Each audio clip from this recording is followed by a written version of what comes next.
ಎಲ್ಲರಿಗೂ ನಮಸ್ಕಾರ. ನಿಮಗೆಲ್ಲ ಲೈಫ್ ಎಟ್ ನೇಚರ್ಗೆ ಸ್ವಾಗತ. ಇವತ್ತು ಭಾಳ ಹತ್ತಿರದ ಒಂದು ವಿಷಯ ಮಾತಾಡಬೇಕು ಅಂತ ನಾನು ಬಂದಿದ್ದೀನಿ. ಏನು ವಿಷಯ ಅಂತಂದರೆ, ನಮ್ಮ ಆಯುರ್ವೇದದಲ್ಲಿ ಒಂದು ಶ್ಲೋಕ ಇದೆ, ಲಂಘನಂ ಪರಮೌಷಧಂ. ಏನಪ್ಪ ಲಂಘನ ಅಂದ್ರೇನು? ಲಂಘನ ಅಂದ್ರೆ ಏನು? ಆಶ್ಚರ್ಯ ಆಗ್ಬೋದು. ಕನ್ನಡದಲ್ಲಿ ಉಪವಾಸ, ಇಂಗ್ಲೀಷ್ನಲ್ಲಿ ಫಾಸ್ಟಿಂಗ್. ಈಗ ಎಲ್ಲರೂ ಯಾರು ಡಯಟಿಷಿಯನ್ಸ್ ಇರ್ತಾರೆ, ಡಯಟ್ ಬಗ್ಗೆ ಹೇಳೋರೆಲ್ಲ ನೀವು ಫಾಸ್ಟಿಂಗ್ ಮಾಡಿ ಅಂತಾರೆ. ಆದರೆ ಆಯುರ್ವೇದದಲ್ಲಿ ಸಾವಿರಾರು ವರ್ಷದ ಹಿಂದೆಯೇ ಲಂಘನ ಹೇಳಿದ್ದಾರೆ. ಲಂಘನ ಮಾಡಲೇಬೇಕು, ಪ್ರತಿಯೊಬ್ಬರು ಲಂಘನ ಮಾಡಬೇಕು. ಆರೋಗ್ಯ ಚೆನ್ನಾಗಿರಬೇಕು ಅಂದರೂ ಲಂಘನ ಮಾಡಬೇಕು. ಯಾಕೆ ಉಪವಾಸ ಮಾಡಬೇಕು? ನಮ್ಮ ದೇಹದ ಒಂದು ಸಿಸ್ಟಮ್ ಏನಿದೆಯಲ್ಲ, ಈ ಮೇಯ್ನು ಡೈಜೆಸ್ಟಿವ್ ಸಿಸ್ಟಮ್ಮು ಅಥವಾ ಎಲ್ಲದಕ್ಕೂ ನಾವು ಎಲ್ಲಿ ರೆಸ್ಟ್ ಕೊಡ್ತೀವಿ. ನಾವು ನೋಡಿ, ಒಂದು ಕಾರು ಅಥವಾ ಬೈಕ್ ಆದರೆ ಸ್ವಲ್ಪ ಹೊತ್ತು ನಿಲ್ಲುತ್ತೆ, ಟೈರ್ಗಳು ಸವಿಯುತ್ತೆ ಅಂತಂದರೆ ಅದು ಇಡೀ ದಿನ ತಿರುಗಲ್ಲ. ಆದರೆ ನಮ್ಮ ದೇಹದ ಯಾವ ಅಂಗಗಳು ಒಂದು ಕ್ಷಣ ಕೂಡ ರೆಸ್ಟ್ ಇಲ್ಲದೆ ಕೆಲಸ ಮಾಡಬೇಕು.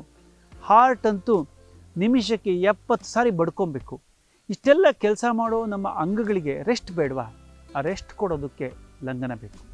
ಇನ್ನೊಂದು ಯಾವುದಕ್ಕೆ ಲಂಘನ ಬೇಕು ಅಂತಂದರೆ, ನಾನು ಇನ್ನೊಂದು ವಿಡಿಯೋದಲ್ಲಿ ಹೇಳಿದ್ದೀನಿ, ನಮ್ಮ ದೇಹದಲ್ಲಿ ಸೇರೋ ಟಾಕ್ಸಿನ್ ಅಥವಾ ನಾವು ಆಯುರ್ವೇದದಲ್ಲಿ ಆಮ ಅಂತ ಅಂತೀವಲ್ಲ, ಯಾವುದು ವಿಷ ವಸ್ತು ನಮ್ಮ ದೇಹದಲ್ಲಿ ಸೇರುತ್ತೋ ಅದನ್ನು ಕರಗಿಸೋದಕ್ಕೆ ಬಹಳ ಒಳ್ಳೆಯ ಔಷಧಿ ಅಂದರೆ ಫಾಸ್ಟಿಂಗ್, ಉಪವಾಸ.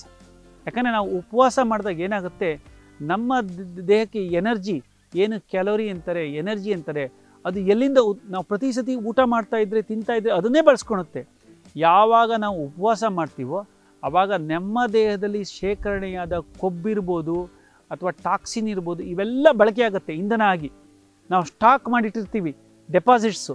ಈಗ ನಮ್ಮ ಹತ್ರ ದುಡ್ಡು ಇಲ್ದಿದ್ದಾಗ ಬ್ಯಾಂಕಿಗೆ ಹೋಗಿ ಡೆಪಾಸಿಟ್ಟು ಅಥವಾ ಬ್ಯಾಂಕಲ್ಲಿರೋ ದುಡ್ಡು ತೆಗಿತೀವಿ. ಅದೇ ಥರ ನಮ್ಮ ದೇಹ ಏನು ಮಾಡುತ್ತೆ ಅಂತಂದರೆ, ಯಾವಾಗ ನಾವು ಉಪವಾಸ ಮಾಡ್ತೀವೋ ಆವಾಗ ನಮ್ಮ ದೇಹದಲ್ಲಿ ಶೇಖರಣೆ ಆಗಿರೋ ಕೊಬ್ಬನ್ನು ಹೊರಗಾಕತ್ತೆ. ಯಾರು ಒಬೇಸ್ ಇರ್ತಾರೆ, ಯಾರು ದಪ್ಪ ಇರ್ತಾರೆ, ಯಾರು ಡಯಾಬಿಟಿಸ್ ಇರ್ತಾರೆ, ಯಾರಿಗೆ ದಪ್ಪ ಆಗಿರೋದ ಬಂದ ಕಾಯಿಲೆಗಳು, ಉದಾಹರಣೆ ಹೈಪರ್ ಟೆನ್ಷನ್, BP ಇರೋರು, ಫ್ಯಾಟಿ ಲಿವರಲ್ಲಿ ಕೊಬ್ಬು ಶೇಖರಣೆ ಆಗಿರೋರು, ಈ ಥರದವರಿಗೆ ಈ ಫಾಸ್ಟಿಂಗು ಭಾಳ ಒಳ್ಳೆಯ ಔಷಧಿಯಾಗಿ ಕೆಲಸ ಮಾಡುತ್ತೆ. ಇನ್ನು ಅಸ್ತಮಾ ರೋಗಿಗಳಿಗೂ ಕೂಡ, ಅವರಿಗೂ ಕೂಡ ಫಾಸ್ಟಿಂಗ್ ಒಂದು ಲೆವೆಲ್ವರೆಗೆ ಭಾಳ ಸಹಾಯ ಮಾಡುತ್ತೆ. ಆಮೇಲೆ ಫಾಸ್ಟಿಂಗ್ ಮಾಡೋದ್ರಿಂದ ಹೇಗೆ ಮಾಡ್ತಿದ್ರು, ಹಿಂದೆಲ್ಲ ಹೇಗೆ ಮಾಡ್ತಿದ್ರು ಅಂತಂದರೆ, ಎಲ್ಲರಿಗೂ ಸುಮ್ಮನೆ ಫಾಸ್ಟ್ ಮಾಡಿ ಉಪವಾಸ ಮಾಡಿ ಅಂದರೆ ಮಾಡ್ತಿಲ್ಲ. ಅದಕ್ಕೆ ನಮ್ಮಲ್ಲಿ ಏನು ಮಾಡ್ತಿದ್ರು, ಬೇರೆ ಬೇರೆ ಹಬ್ಬಗಳಲ್ಲಿ ಫಾಸ್ಟ್ ಮಾಡಿ ಅಂತಿದ್ರು, ಉಪವಾಸ ಮಾಡಿ ಅಂತಿದ್ರು. ಆಮೇಲೆ ಪ್ರತಿ 15 ದಿನಕ್ಕೊಮ್ಮೆ ಅಥವಾ ತಿಂಗಳಿಗೊಮ್ಮೆ ಏಕಾದಶಿ ದಿನ ಉಪವಾಸ ಮಾಡ್ತಿದ್ರು. ದ್ವಾದಶಿ ದಿನ ಗಂಜಿ ಊಟ ಮಾಡ್ತಿದ್ರು. ಯಾಕಾದರೆ ಏಕಾದಶಿ ದಿನ ಉಪವಾಸ ಮಾಡಿ ದ್ವಾದಶಿ ದಿನ ಬೆಳಿಗ್ಗೆ ಗಂಜಿ ಯಾಕೆ ಊಟ ಮಾಡ್ತಿದ್ರು? ನಾವು ಉಡುಪಿನಲ್ಲಿ ಓದ್ತಾ ಇದ್ದಾಗ ಉಪವಾಸ ಮಾಡಿ ಬೆಳಗ್ಗೆ ದ್ವಾದಶಿ ದಿನ ಕೃಷ್ಣ ಮಠಕ್ಕೆ ಗಂಜಿ ಊಟ ಮಾಡೋಕ್ಕೆ ಹೋಗ್ತಿತ್ತು. ಭಾಳ ರುಚಿ, ಗಂಜಿ, ಕಾಯಿ ಅರ್ದ್ಬಿಟ್ಟು ಕಾಯಿ ಚಟ್ನಿ ಊಟ ಮಾಡ್ತಿದ್ವಿ. ಇವತ್ತಿಗೆ ನೆನೆಸ್ಕೊಂಡ್ರು ಬಾಯಲ್ಲಿ ನೀರು ಬರುತ್ತೆ. ಯಾಕಂದರೆ ಉಪವಾಸ ಮಾಡಿದಾಗ ನಮ್ಮ ಜೀರ್ಣಾಂಗ ಫುಲ್ಲು ರೆಸ್ಟಲ್ಲಿರುತ್ತೆ. ಮಾರನೇ ದಿನ ಮತ್ತೆ ಸರಿಯಾಗಿ ಸಿಹಿ ಕರೆದಿದ್ದು ಎಣ್ಣೆ ತಿಂಡಿಗಳು ಖಂಡಿತವಾಗಿಯೂ ಮಾಡಬೇಡಿ. ಇವತ್ತು ಉಪವಾಸ ಮಾಡಿದ್ರೆ ನಾಳೆ ದಿನ ಲೈಟ್ ಫುಡ್ ಅಂದರೆ ಮೆತ್ತನೆ ಅನ್ನ, ಕಟ್ಟು ಸಾರು ಅಥವಾ ಗಂಜಿ ಊಟ ಮಾಡಿದ್ರೆ ಭಾಳ ಒಳ್ಳೆಯದು. ಇನ್ನು ಕೆಲವರು ತುಂಬ ದಪ್ಪ ಇರೋರು ಇನ್ನೊಂದು ಥರ ಫಾಸ್ಟ್ ಮಾಡ್ತಾರೆ. ಏನು ಮಾಡ್ತಾರೆ ಅಂತಂದರೆ, ಒಂದು 16 ಅವರ್ಸ್ ಫಾಸ್ಟಿಂಗ್, 24 ಗಂಟೆಯಲ್ಲಿ 16 ಗಂಟೆ. ತುಂಬ ದಪ್ಪ ಇರೋರಿಗೆ ಇದು ಸಹಾಯ ಆಗುತ್ತೆ. ರಾತ್ರಿ 7 ಗಂಟೆ ಒಳಗಡೆ ಊಟ ಮಾಡಿದರೆ ಬೆಳಿಗ್ಗೆ 7 ಗಂಟೆಗೆ 12 ಗಂಟೆ ಆಗುತ್ತೆ. 8, 9, 10, 11 ಗಂಟೆಗೆ ತಿಂಡಿ ತಿನ್ನಿ.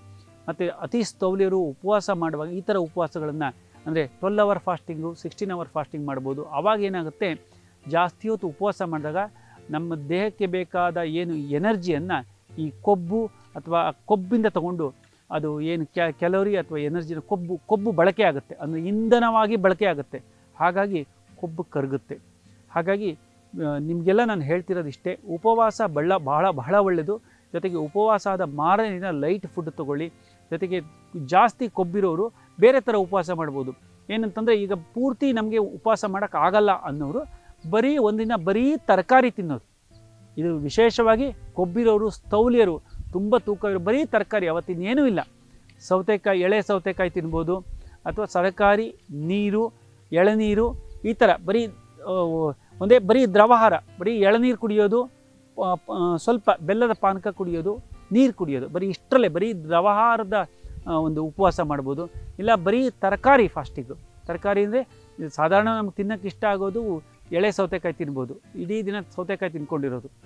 ಅಥವಾ ಹಣ್ಣುಗಳು ಉಪವಾಸ ಮಾಡಬೇಕಾದ್ರೆ ನೀವು ಬಾಳೆಹಣ್ಣು, ಈ ಥರ ಜಾಸ್ತಿ ಕ್ಯಾಲೋರಿ ಇರೋಂಥದ್ದು, ಜಾಸ್ತಿ ಸ್ವೀಟ್ ಇರೋದು ತಿನ್ನಬೇಡಿ. ದಾಳಿಂಬೆ ತಿನ್ನಿ, ಒಳ್ಳೆಯದು. ಆಮೇಲೆ ಏನು ಈ ಕಲ್ಲಂಗಡಿ ಹಣ್ಣುಗಳು ಈ ಥರದ್ದು ತಿನ್ನಿ, ಅಂದರೆ ತುಂಬ ಕೊಬ್ಬಿಲ್ಲದೆ ಇರೋದು. ಉಪವಾಸ ಮಾಡುವಾಗ ದ್ರಾಕ್ಷಿ ಅಥವಾ ಬಾಳೆಹಣ್ಣು, ಮಾವಿನ ಹಣ್ಣು, ಹಲಸಿನ ಹಣ್ಣು, ತುಂಬ ಸಿಹಿ ಇರೋ ಹಣ್ಣುಗಳನ್ನು ತಿನ್ನಬೇಡಿ. ಸಿಹಿ ಕಡಿಮೆ ಇರುವ ಈ ಥರದ ಹಣ್ಣುಗಳನ್ನು ನೀವು ಅದನ್ನು ಏನು ಆರಿಸ್ಕೊಂಡು ಉಪವಾಸ ಮಾಡ್ಬೋದು. ಹಾಗಾಗಿ ಸ್ನೇಹಿತರೆ, ಆಮೇಲೆ ಇನ್ನು ಯಾರು ಉಪವಾಸ ಮಾಡಬಾರ್ದು, ಇದು ಬಹಳ ಮುಖ್ಯ. ಉಪವಾಸ ಮಾಡಿದ್ರೆ ತುಂಬ ಒಳ್ಳೆಯದು, ದೇಹದ ಟಾಕ್ಸಿನ್ಸ್ ಹೋಗುತ್ತೆ, ಆಮ ಅಂತ ನಾವು ಆಯುರ್ವೇದದಲ್ಲಿ ಅದು ಹೋಗುತ್ತೆ, ಎಲ್ಲ ಸರಿ. ಆದರೆ ಉಪವಾಸ ಮಾಡಬಾರ್ದು. ಯಾರು ಮಾಡಬಾರ್ದು ಹಾಗಾದರೆ? ಯಾರು ಮಾಡಬಾರ್ದು ಅಂದರೆ ಚಿಕ್ಕ ಮಕ್ಕಳಿಗೆ ನೀವು ಉಪವಾಸ ಮಾಡಿಸ್ಬೇಡಿ. ಯಾಕಂದರೆ ಅವರು ಬೆಳವಣಿಗೆ ಹಂತದಲ್ಲಿರುತ್ತೆ, ಅವರ ಬೆಳವಣಿಗೆ ಕುಂಠಿತ ಆಗುತ್ತೆ.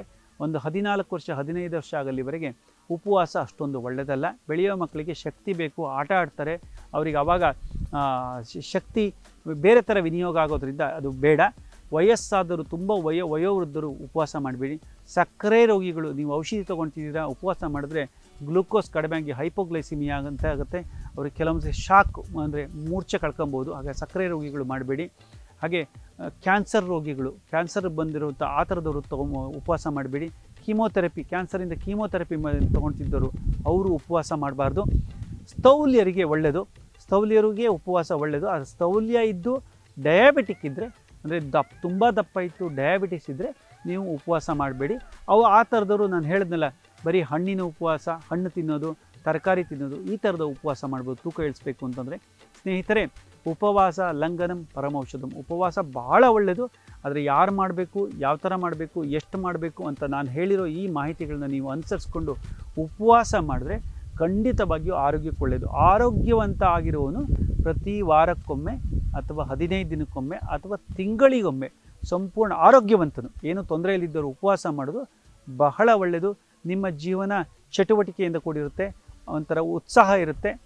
ಇಡೀ ದಿನ ಮಾಡೋಕ್ಕಾಗದೇ ಇರೋರು, ನಾನು ಹೇಳಿದ್ನಲ್ಲ 12 ಅವರ್ ಫಾಸ್ಟಿಂಗ್, ಸಂಜೆ 7 ಗಂಟೆಗೆ ಊಟ ಮುಗಿಸಿ ಬೆಳಿಗ್ಗೆ 7 ಗಂಟೆವರೆಗೆ ಏನೂ ತಿಂದೇ ಇರೋದು, ಈ ಥರದ್ದು ನಿಮಗೆ ಯಾವ ಥರ ಬೇಕೋ ಆ ಥರ ಉಪವಾಸಗಳು ಕೂಡ ಮಾಡೋದ್ರಿಂದ ನಮ್ಮ ದೇಹದ ಅಂಗಾಂಗಗಳಿಗೆ ಒಂದು ರೆಸ್ಟ್ ಸಿಗುತ್ತೆ. ಜೊತೆಗೆ ಉಪವಾಸ ಮಾಡಿದ್ದಾಗ ನೀವು ಯೋಚನೆಗಳು, ಅಂದರೆ ನಮ್ಮ ಆಲೋಚನೆಗಳು ಒಳ್ಳೆಯದಾಗಿರಲಿ, ಸಾತ್ವಿಕ ಯೋಚನೆಗಳು, ಧ್ಯಾನ, ಪ್ರಾಣಾಯಾಮ, ದೇವಸ್ಥಾನಕ್ಕೆ ಹೋಗ್ಬಾರ್ದು, ಈ ಥರದ ಮನಸ್ಥಿತಿ ಇದ್ದರೆ ಮಾನಸಿಕವಾಗಿಯೂ ನೆಮ್ಮದಿ ಸಿಗುತ್ತೆ. ನಿದ್ರೆ ಬರದೇ ಇದ್ದವರಿಗೂ ಕೂಡ ಉಪವಾಸ ಭಾಳ ಒಳ್ಳೆಯದು. ಸ್ವಲ್ಪ ಉಪವಾಸ ಮಾಡಿದರೆ ಆಮೇಲೆ ನಿದ್ದೆ ಚೆನ್ನಾಗಿ ಬರುತ್ತೆ. ಒಂದು ದಿನ ಉಪವಾಸ ಮಾಡಿದ್ರೆ ನೆಕ್ಸ್ಟ್ ಡೇ ಅಂದರೆ ದೇಹ ಎಲ್ಲ ಲಘು ಆಗೋದ್ರಿಂದ ಚೆನ್ನಾಗಿ ನಿದ್ದೆ ಬರುತ್ತೆ. ಇಷ್ಟೆಲ್ಲ ಮಾಹಿತಿಯನ್ನು ನಿಮಗೆ ಹಂಚ್ಕೊಂಡಿರೋದಕ್ಕೆ ನನಗೆ ತುಂಬ ಖುಷಿ ಆಗ್ತಾಯಿದೆ. ಇದೇ ಥರದ ಇನ್ನೂ ಒಳ್ಳೊಳ್ಳೆ ಮಾಹಿತಿಗಳನ್ನ ಮುಂದಿನ ವಿಡಿಯೋದಲ್ಲಿ ಮತ್ತೆ ನಿಮ್ಮ ಜೊತೆಗೆ ನಮ್ಮ ಲೈಫ್ ಅಟ್ ನೇಚರ್ನ ಟೀಮ್ನವರು ಪ್ರಸ್ತುತಪಡಿಸ್ತಾರೆ. ನಮ್ಮ ವಿಡಿಯೋಗಳನ್ನು ನೋಡ್ತಾ ಇರಿ, ಶೇರ್ ಮಾಡಿ, ಎಲ್ಲ ಆರೋಗ್ಯವಾಗಿರಿ, ಆನಂದವಾಗಿರಿ. ನಮಸ್ಕಾರ.